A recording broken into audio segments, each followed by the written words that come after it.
하나님 주신 말씀 구약성경 시편 103편 8절 말씀 한 절입니다. 우리 합독하도록 하겠습니다. 우리 같이 읽습니다. 시작. 여호와는 긍휼이 많으시고 은혜로우시며 노하기를 더디하시고 인자하심이 풍부하시도다. 아멘. 우리 찬양대가 고백한 것처럼 우리 한번 서로를 축복할까요? 하나님이 신실하십니다. 한번 할까요? 네. 오늘 새로 오신 분들이 계시죠. 그리고 1년에 한 번씩 뵙는 분도 있습니다. 1년에 한 번씩 뵙는 분이 너무 저는 좋아요. 1년에 한 번씩 뵈면 저랑 10년이면 10번을 볼 수 있잖아요. 얼마나 감사한지 몰라요. 그리고 오늘 처음 오신 분들은 얼마나 어색하세요. 목사인 제가 휴가를 가서 다른 교회 가잖아요. 다 어색해요. 건물도 어색하고요, 옆에 앉아있는 권사님도 어색하고요, 심지어는 새가족 환영회 때 그 권사님이 저를 찔러요. 일어서라고. 그럼 제가 저 목사입니다, 그래도 막무가내로 찌르세요. 일어서라고. 그럼 일어서잖아요. 그러면 그때부터 손을 쫙 펴주고 전성도가 노래를 불러줍니다. 당신은, 그 노래는 또 얼마나 긴지. 그리고 들어갈 때 장미꽃 주지 않습니까? 장미꽃 주는 이유가 있습니다. 이뻐서 드리는 게 아니에요. 장미꽃 들고 있는 사람은 새가족이다. 그래서 나갈 때 그 사람을 공격하기 위해서 장미꽃 주시면 받지 마세요. 그래서 목사인데도 새가족실에 가서 또 영접 받아야 되고 그렇습니다. 얼마나 어색하시겠어요. 그런데 다 내려놓으시고 지금 이 시간에는 저와 함께 하나님 말씀 듣는 시간 가지셨으면 좋겠습니다. 제가 늘 우리 성도들에게 드리는 말씀이 있는데, 제가 설교를 지금부터 시작합니다. 그래서 5분까지는 혹시 주무시잖아요. 5분까지 주무시잖아요. 그건 제 책임 아니에요. 여러분이 주무시는 거예요. 근데 5분 이후에 살살 졸린다, 그럼 제 책임입니다. 그러니까 5분까지는 여러분 책임인 줄 알고 참으시기 바랍니다. 5분 뒤에는 상관하지 않을게요. 오늘은 하나님 사랑의 새 얼굴이라는 제목으로 말씀 증거하도록 하겠습니다. 발트해 3국이 있어요. 북유럽 발트해 3국이 있는데 그 중에 전혀 들어보지 아니한 나라가 하나 있습니다. 리투아니아라는 나라가 있습니다. 이 리투아니아에 사울레이라는 도시가 있는데 그 도시에 가면 십자가 언덕이 있습니다. 사진 하나 보여드릴게요. 이 십자가 언덕입니다. 사실은 이것보다 몇십 배 더 컸다고 그래요. 근데 지금은 이제 많이 정리가 돼서 이 정도 십자가 언덕인데, 많을 때는 십자가 수십만 개까지 꽂혀 있었다고 그래요. 여러분, 그렇다면 이 십자가 언덕의 유래는, 역사적 배경은 어떻게 되는 것일까요? 네, 그렇습니다. 소련이 리투아니아를 침공했고요, 소련의 군합발에 무지막지하게 구토가 짓밟혀졌습니다. 그들의 핍박과 압제로 인해서 신음하고 고통 가운데 있었는데, 성도들이 십자가를 언덕에 하나 둘씩 꽂기 시작했다고 그래요. 그것이 100개가 되었고요, 그것이 점차 숫자가 늘어갔다고 그래요. 소련 군인들이 어떻게 했을까요? 병사들을 보내어서 십자가를 다 뽑아냈습니다. 그런데도 다시 십자가 하나 두 개씩, 심지어 1000개씩 꽂히더라는 거예요. 이제는 군대가 불도저를 동원해가지고 언덕을 다 밀어버렸어요. 그런데도 십자가가 꽂혀졌는데 그 십자가가 10,000개, 20,000개, 10만 개까지 늘어났다는 것입니다. 여러분, 그 십자가를 꽂으면서 많은 사람들이 피를 흘리기도 했대요. 왜 리투아니아 사람들은 십자가를 그 언덕에 그렇게 생명을 내놓으면서까지 꽂았을까요? 바로 이런 신념과 믿음 때문이었습니다. 하나님의 사랑은 결코 꺼지지 않는다. 꺼지지 않는 하나님의 사랑이 우리에게 자유를 허락해 줄 것이다. 어둠을 몰아내고 빛으로 가득하게 할 것이다. 이런 신념 때문에 그들은 십자가를 꽂았고요, 그 믿음과 신념과 소망대로 그들은 자유롭게 되었습니다. 사랑하는 성도 여러분, 하나님의 사랑은 결코 꺼지지 아니하고 우리 개인과 우리의 가정과 우리의 교회와 이 나라와 민족을 다시 회복시키는 능력인 줄을 믿습니다. 그렇다면 하나님의 사랑에 세 가지 측면이 있어요. 오늘 이 본문은 사랑의 세 측면, 세 얼굴을 우리에게 말씀해 주고 있습니다. 각각의 측면이 어떤 얼굴을 가지고 있는지 살펴보면서 함께 은혜를 나누고자 하는데요. 첫 번째, 얼굴은 어떤 얼굴인가? 하나님은 긍휼이 많으시다는 것입니다. 하나님은 사랑이신데 그 사랑의 한 단면이 무엇인가 하면 긍휼이라는 것입니다. 여러분, 시편 103편 8절 말씀 볼까요? 여호와는 긍휼이 어찌하시다고요? 많으시다고요. 이 긍휼이라는 단어는 사실은 우리 히브리어, 구약 성경이 기록된 건 히브리어인데 이스라엘 사람들이 고대적으로 사용했던 언어죠. 근데 이 히브리어는 픽토리얼 랭귀지라고 우리가 보통 그래요. 회화적 언어다라고 그래요. 우리가 이제 중국어, 차이니스 캐릭터를 우리가 표음 문자라고 하지 않습니까? 상형 문자, 어떤 형태에서 따온 문자, 그래서 상형 문자라고 하는데 히브리어는 픽토리얼 랭귀지, 회화적 언어이다라고 해요. 그래서 어떤 사건이나 어떤 그림에서 이 언어가 따여졌는데, 이 긍휼이라는 히브리어 단어는 사실 어디에서 온 단어냐 하면 어머니의 아기집에서 온 단어예요. 그래서 하나님이 긍휼이 하시다 그러면 어머님의 아기집을 연상케 하는 것이죠. 태아가 아기집이 없으면 생존할 수 있을까요? 불가능하죠. 그래서 하나님이 긍휼하시다는 것은 바로 그런 의미를 가지고 있습니다. 특별히 이 긍휼이라는 단어는 정서적이고 감정적인 단어가 아니에요. 이것은 공감을 동반하는 행동으로 나타나는 사랑을 가르칠 때 긍휼이라고 얘기합니다. 따라서 긍휼은 판단 대신, 심판 대신 품는 행동을 가르치는 것이고요, 정죄하는 대신 그를 위하여 대속하는 행동을 바로 긍휼이라고 얘기한다는 사실입니다. 여러분, 특별히 이 103편 8절은 다윗의 시거든요. 다윗이 어떤 사건을 염두에 두고 이 시를 쓰고 있습니다. 어떤 사건인가 하면 출애굽기 34장에 있는 사건인데요, 그 사건에는 어떤 장면이 기록되어 있는가? 이스라엘 백성들이 이집트에 내려가서 이 바로 왕에게 400년간이나 종살이 합니다. 모진 고난을 당해요. 근데 모세에 의해서 그들이 구원을 얻게 되고요, 이제 애굽을 출애굽합니다. 그리고 나서 시내산에서 하나님께 예배할 때 그들이 자신들을 구원한 하나님을 예배하지 아니하고 무엇을 예배하게 되었습니까? 금송아지를 예배하게 되었어. 다시 말해서 사신 하나님을 예배하기보다는 물질 문명의 상징인 금송아지를 섬기게 되었단 말이죠. 근데 그때 하나님께서 그들을 멸하지 않으세요. 그들에게 심판을 내리지 않으세요. 그들을 용서해 주세요. 심지어 그들을 건져내셔서 가나안 땅으로 인도하실 하나님이신데, 사망에서 생명으로 옮기신 하나님이신데, 그 사신 하나님을 섬기지 아니하고 금송아지 섬겼던 그들을 값없이 용서해 주신단 말이죠. 그것을 가리켜서 긍휼이라고 한다는 것입니다. 여러분, 이 긍휼을 얘기할 때 가장 떠오르는 에피소드가 하나 있어요. 그것이 무엇인가 하면 누가복음 15장에서 예수님께서 비유로 설명하신 것인데, 우리 기독교에서는 탕자 이야기로 합니다. 거기에 탕자가 등장하는데 왜 탕자냐? 바로 이런 이유 때문에 그가 탕자였습니다. 누가복음 15장 12절 말씀에 보면 둘째 아들이에요. 첫째 아들이 있고 둘째 아들인데, 둘째 아들이 내게 돌아올 분깃을 달라고 요청합니다. 이 내게 돌아올 분깃이란 상속 지분을 의미하는 것이죠. 아버님이 살아계실 때 상속분을 달라고 하는 그런 불량자 같은 아들이었어요. 근데 이 상속 지분을 달라고 했었던 이유가 있습니다. 13절 말씀 볼까요?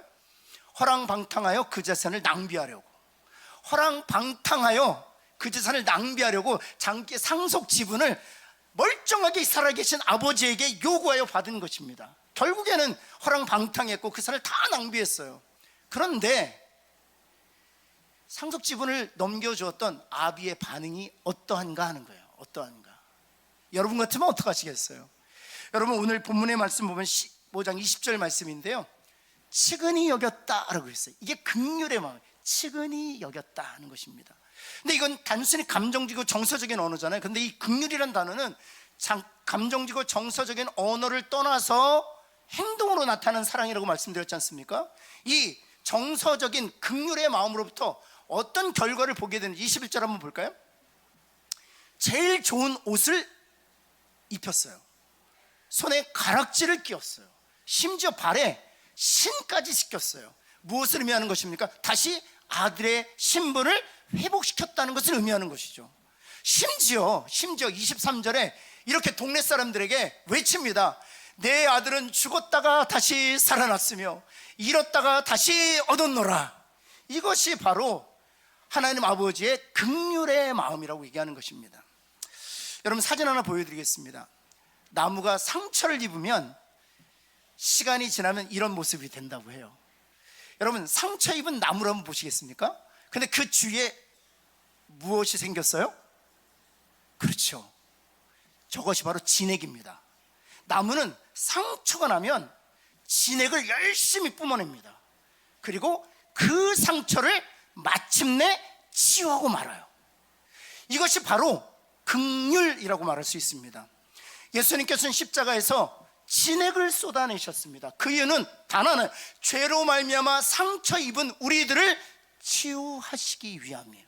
죄로 말미암아 가정이 깨어지고, 죄로 말미암아 사회가 갈등과 분열로 인하여 고난 가운데 있을 때 십자가에서 예수님께서 진액을 쏟아내신 것은 그것을 치유하시고 그것을 회복시키기 위하여 그리 하셨다는 사실입니다. 심판하지 아니하시고 정죄하지 않으시고 판단하지 아니하시고 오히려 진액을 쏟으심으로 말미암아 그들을 회복시키는 것이 하나님의 긍휼이라는 거예요. 하나님의 긍휼이 여러분을 치료하고 여러분을 회복하고 여러분을 온전케 하는 능력 되기를 예수 그리스도의 이름으로 축원합니다. 두 번째, 사랑의 두 번째 측면, 얼굴은 하나님은 은혜로우신 분이라는 사실입니다. 시편 103편 8절 말씀 한번 볼까요? 은혜로우시며 라고 되어 있습니다. 하나님은 긍휼이 많으실 뿐만 아니라 은혜로우시다는 사실입니다. 여러분, 은혜를 정의하면 이렇습니다. 받을 자격이 없는 자에게 주시는 값없는 선물, 이것을 은혜라고 할 수 있어요. 한번 따라해 볼까요? 받을 자격이 없는 자에게 주시는 값없는 선물, 이것을 은혜라고. 그러니까 은혜를 풀어서 좀 길게 설명드렸는데, 받을 자격이 없는데 값없이 주시는 선물을 은혜라고 얘기한다는 사실입니다. 여러분, 다윗이 이 시편 103편 8절을 쓸 때 구약의 어떤 사건을 떠올리고 염두에 두고 썼다고 했어요. 하나님이 아닌 금송아지 섬겼던 이스라엘 백성들을 용서해 주시는 장면이었죠. 근데 그 장면을 기억했던 이유가 있었습니다. 왜냐하면 다윗 자신이 마주하고 있었던 상황 때문이었습니다.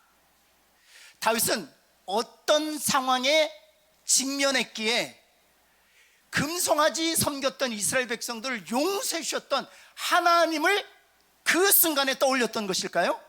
네, 그렇습니다. 밧세바란 여인과 간음한 죄를 범했을 때였습니다.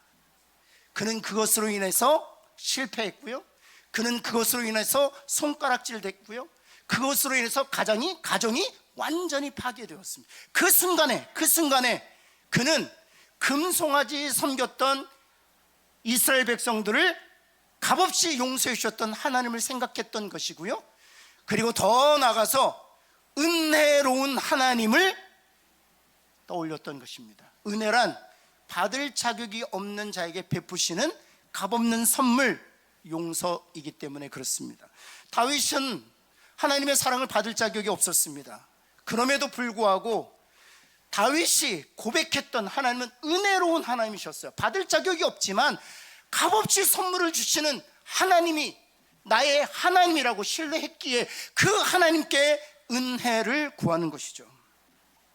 여러분, 은혜를 말할 때 가장 대표적인 에피소드가 무엇인가 하면 십자가의 강도입니다. 우리는 보통 골고다 언덕에 십자가가 하나 서 있다고 생각합니다. 그렇지 않습니다. 한번 사진 한번 보여드릴까요?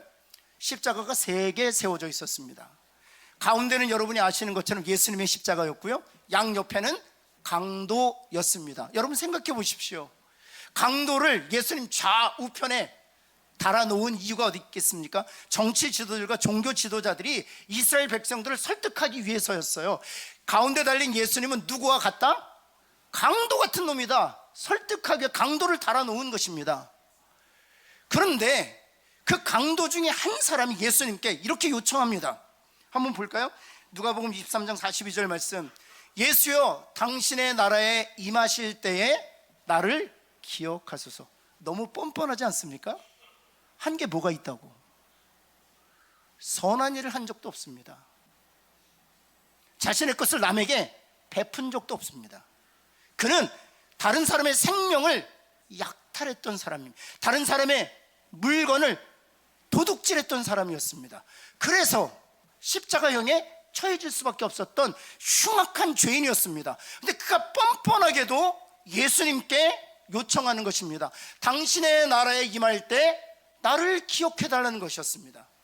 여러분, 예수님께서 뭐라고 말씀하셨는 줄 아세요? 그 다음 절 한번 볼까요? 오늘 내가 나와 함께 어디에 있으리라?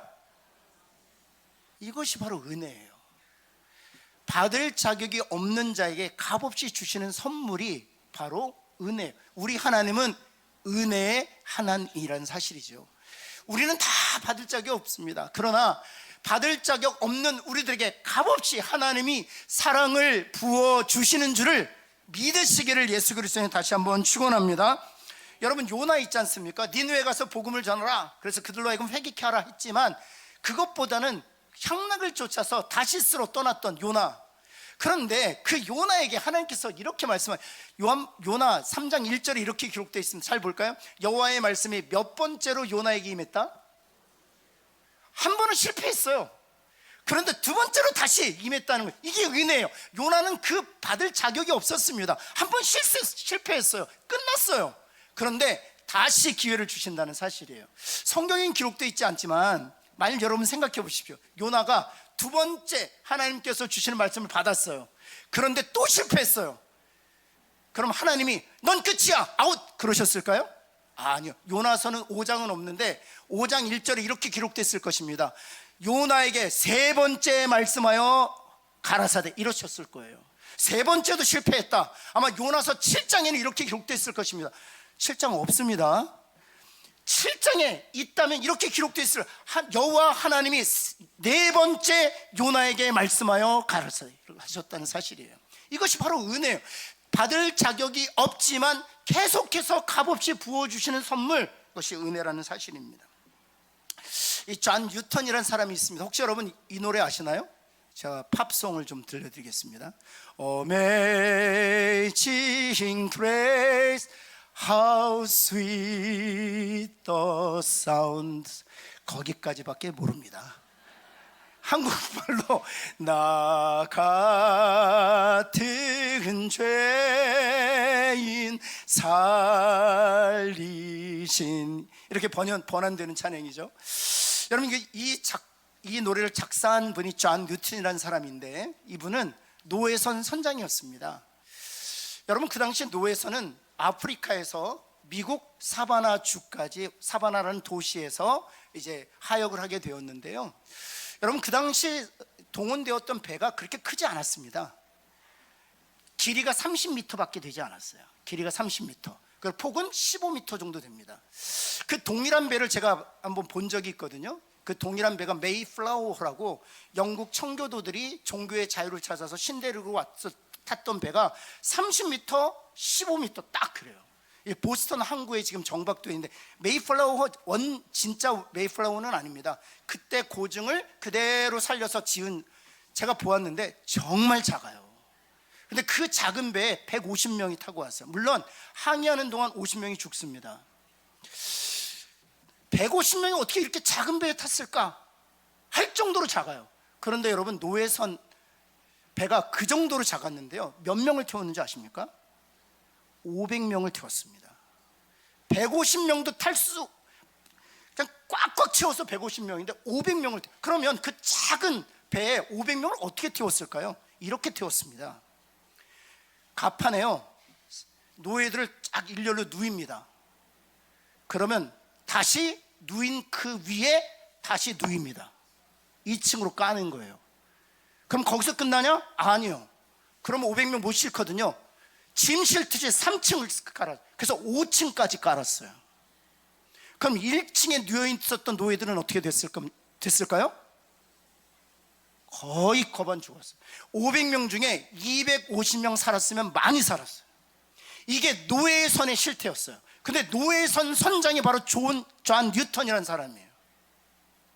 그런데 하나님께서 그에게 은혜를 주시는데, 여러분 존 뉴턴이 나중에 목사가 됩니다. 여러분 존 뉴턴의 입장에서 생각해 보세요.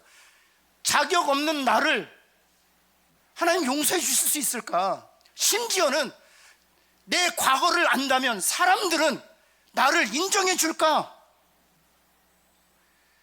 여러분, 그런데 은혜의 하나님이 그와 함께 하시자 받을 자격이 없는 그에게 용서의 은혜를 베푸셨을 뿐만 아니라 목사가 되게 하셨고, 그를 통해 많은 사람들을 주님 앞으로 인도하는 도구가 되게 하셨다는 사실이에요.